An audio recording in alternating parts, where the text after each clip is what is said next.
오늘 우리에게 주신 하나님의 말씀 로마서 7장 14절로 20절까지의 말씀입니다. 생명의 샘가 5월 24일 월요일자 말씀 육신에는 선한 것이 거하지 않는다.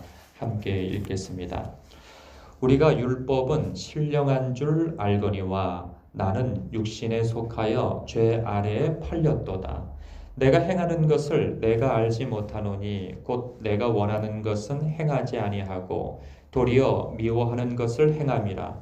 만일 내가 원하지 아니하는 그것을 행하면 내가 이로써 율법이 선한 것을 시인하노니 이제는 그것을 행하는 자가 내가 아니요 내 속에 거하는 죄니라. 내 속 곧 내 육신에 선한 것이 거하지 아니하는 줄을 아노니 원함은 내게 있으나 선을 행하는 것은 없노라. 내가 원하는 바 선은 행하지 아니하고 도리어 원하지 아니하는 바 악을 행하는도다.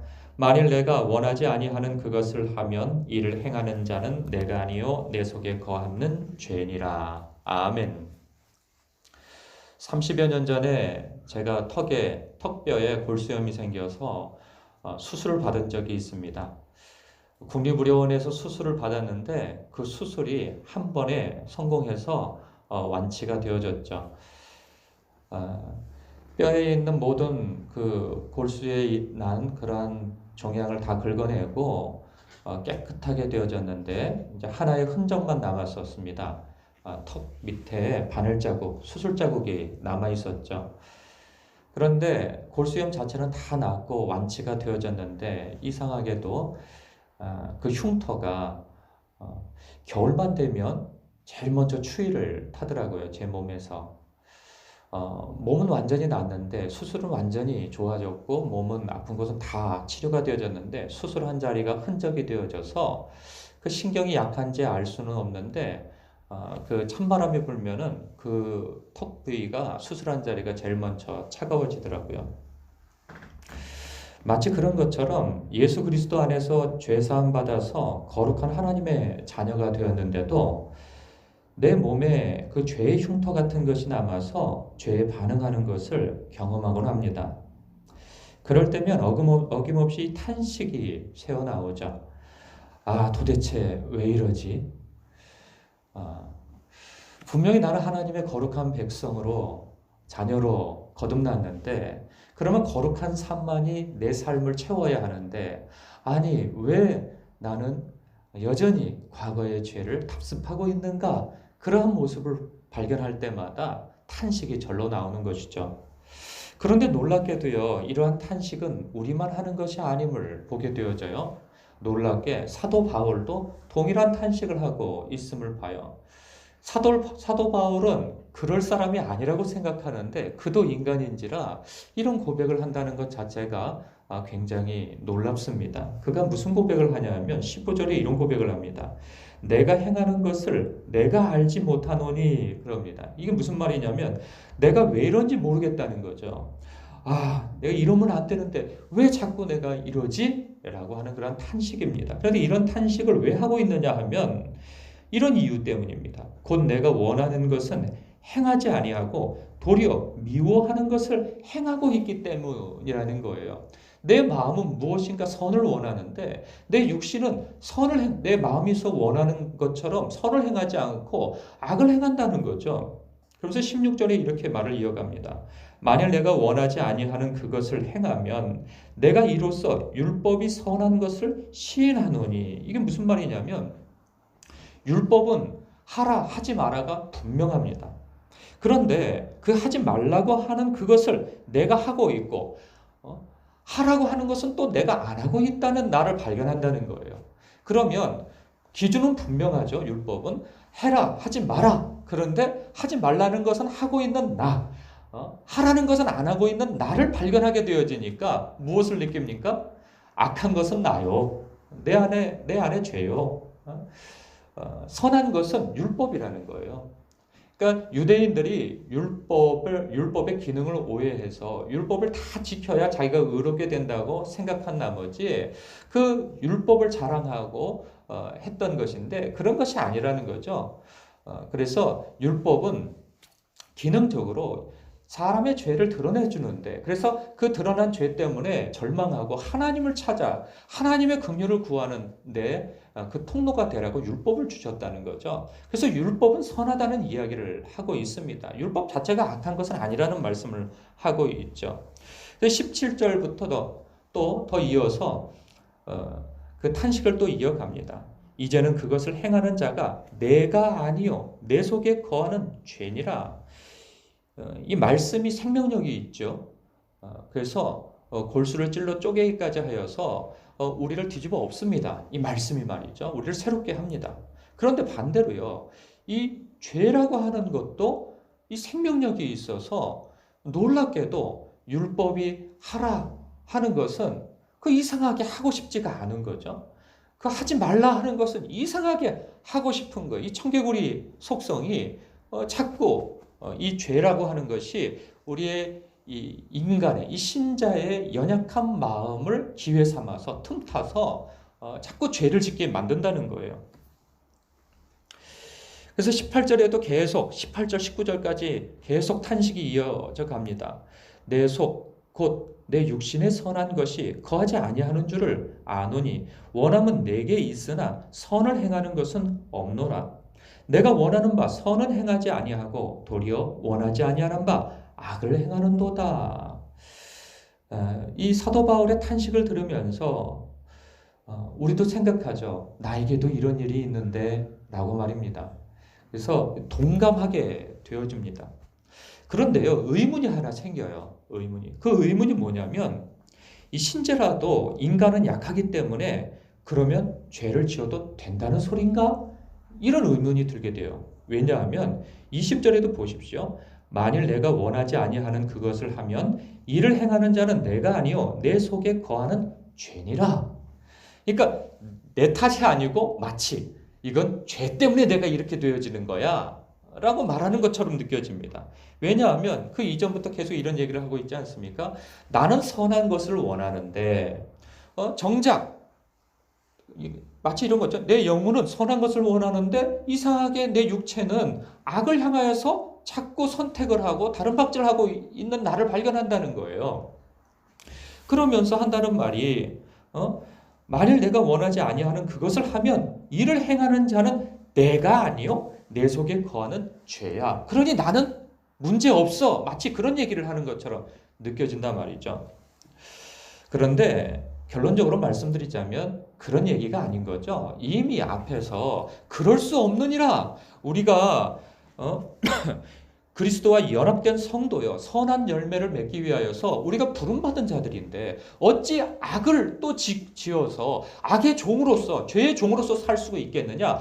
우리는 의의 종이요. 하나님의 종이요. 예수 그리스도의 종으로서 선한 열매를 맺기 위하여서 우리는 부름받았다. 그러니 더 이상 우리는 죄의 종이 되어서 살 수 없다. 이렇게 선포한 바가 있단 말이죠. 그럼 이건 무슨 말씀이냐라는 거예요. 성경은 전체를 두고 봐야 하는 것이죠. 문맥상 이게 무슨 말씀을 하려고 하는 것인가를 봐야 하는 거예요. 그래서 성경은 무엇인가 거두절미 그냥 앞뒤를 갖다가 딱 잘라서 보게 되어지면 오해를 할 수가 있어요. 이 성경을 조금 더 읽어가면 어디에 도달하게 되어지냐면 나의 연약함을 절실하면서 나 스스로서는 선하게 살 수 없고 의롭게 될 수 없는 그것을 자각하게 되어집니다. 그러면서 고백하는 것이 무엇이냐면 어디로 종점을 가냐면 예수 그리스도로 종점이 가요. 그래서 예수 그리스도로 말미암아 감사하도다라고 고백을 하는 거죠. 그래서 왜 그런 감사가 일어나는가? 나는 안 되지만 우리 하나님이 우리 주 예수 그리스도가 내가 못하는 내 육체가 못하는 그 율법의 요구, 율법을 온전히 지켜야 한다고 하는 그 율법의 요구를 우리 주 예수 그리스도께서 십자가에서 다 이루셨다는 거예요. 그래서 믿는 자에게 의를 덧입혀 주셨다는 거죠. 그래서 1차적으로 감사한다는 고백을 하는 거예요. 그런데요, 여러분 여기서 또 알아야 할 것이 있죠. 우리가 예수 그리스도를 믿음으로 말미암아 우리의 신분이 단번에 변화되어집니다. 그런데요, 우리의 수준은 단번에 변화되지 않는다는 사실이에요. 우리가 단번에 변화되어지는 그 신분만큼이나 우리 신분이 어떻게 변화되어졌습니까? 우리는 과거에는 하나님과 원수였어요. 그리고 또 죄인이었단 말이죠.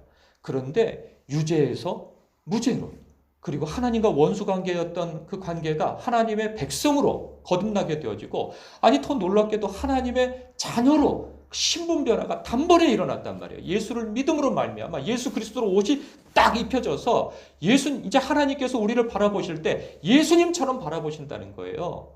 그렇게 우리의 신분이 단번에 변화졌는데, 문제는 뭐냐면 우리의 신분에 걸맞는 그러한 영적인 수준이 그렇게 단번에 변화되지 않는다는 거예요.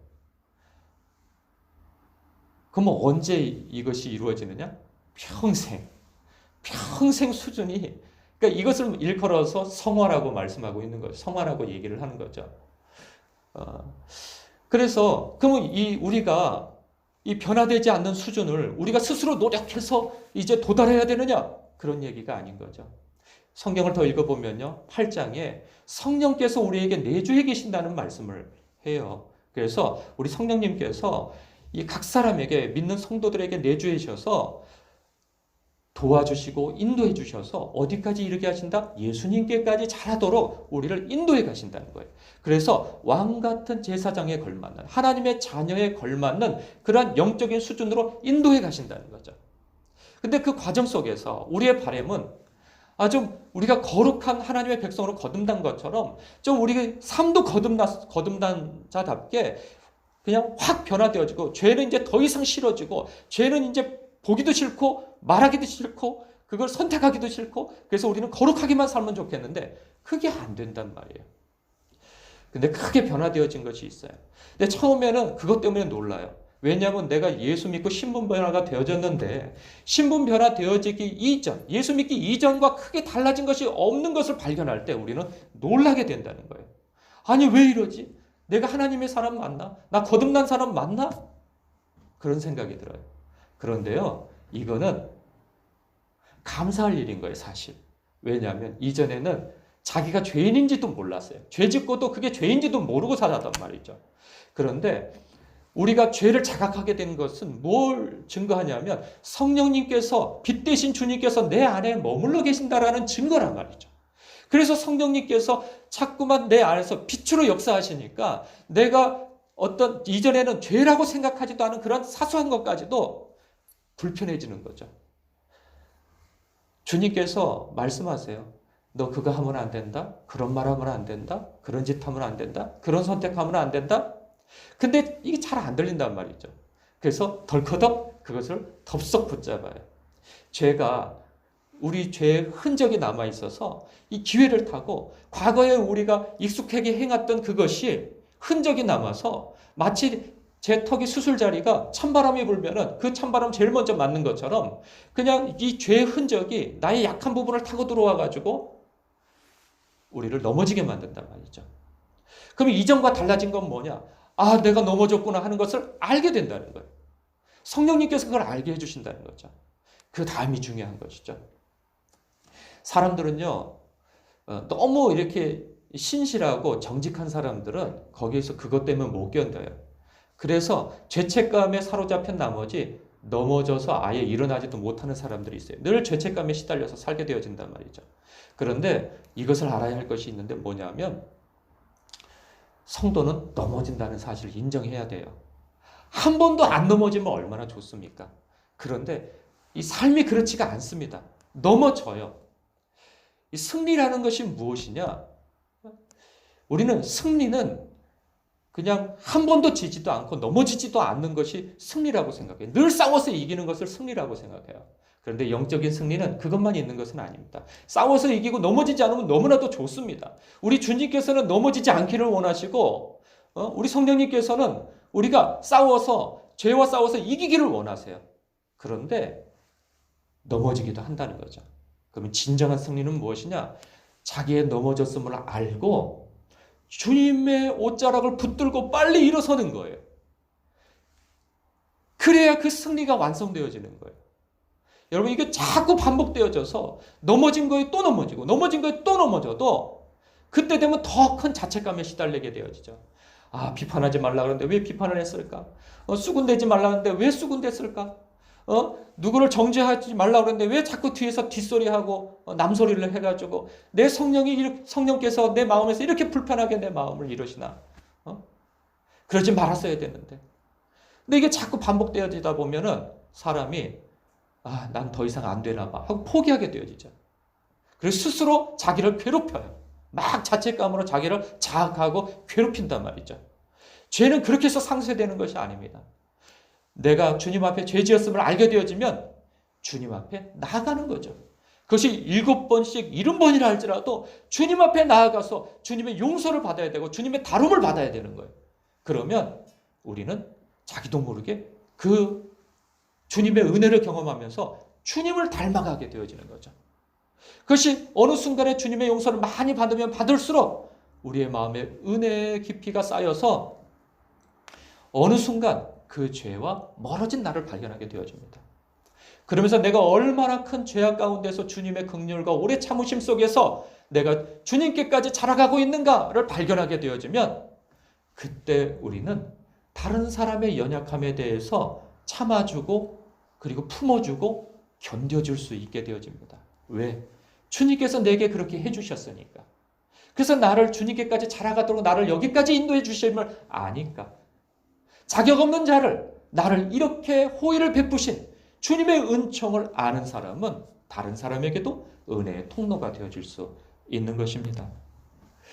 여러분, 오늘 하루를 살면서도 죄가 얼마나 우리를 도전해 옵니까?